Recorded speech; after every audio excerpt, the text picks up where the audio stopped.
আমাদের শিববাড়ি বাজারে প্রতি বছরই হচ্ছে এখানে হচ্ছে মেলা উদযাপিত হয়, আর অনেক দূর দূরান্ত থেকে মানুষ এখানে আসে। টেংরা উপজেলায় ৮ নং শেরকল ইউনিয়নে শিববাড়ি বাজারে পালিত হচ্ছে ১৫০ বছর পুরনো বৈশাখী মেলা। বৈশাখ মাসের দ্বিতীয় দিনে এই মেলাটি প্রতি বছর পালিত হয়। এখানে বিভিন্ন ধরনের বাচ্চাদের খেলাধুলা, মিষ্টান্ন, নানা পদের জিনিস এই মেলায় পাওয়া যায়। কেমন আছেন? এই তো আলহামদুলিল্লাহ, লেট হয়ে গেছে, তারপরও ভালো লাগতেছে সবার মাঝে। এটা আপনি জানেন বাংলায় কত সাল? এটা হচ্ছে 1433। কি মাস? এটা পয়লা বৈশাখ। এটার কি না জানি, ইতি আক্তার। আচ্ছা আচ্ছা, এই মেলায় ঘুরতে আসছেন?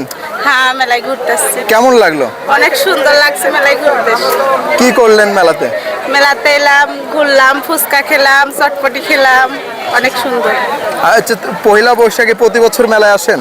প্রতি বছরই আসা হয়। রাত হয়ে গেছে অনেক। হ্যাঁ, আসলে এখন এখনো তো কেবল শুরু। মেলাতে এখন সন্ধ্যার পর থেকেই জমজমাট বেশি হয়, এর জন্য হচ্ছে সবাই আমরা চলে আসছি। এখানে সমস্যা নেই, যেহেতু নিজ এলাকা, রাত অনেক হলেও প্রবলেম নেই আর কি। পয়লা বৈশাখ বাঙালির ঐতিহ্য। তার মেলার কর্তৃপক্ষ জানায় মেলায় উপস্থিত হয়েছিল আনুমানিক ১০,০০০-এর মতো মানুষ। দিন শেষে মানুষ প্রশান্তির হাসি নিয়ে বাড়িতে ফিরে মেলায় কোনো ধরনের হতাহতির ঘটনা ঘটেনি।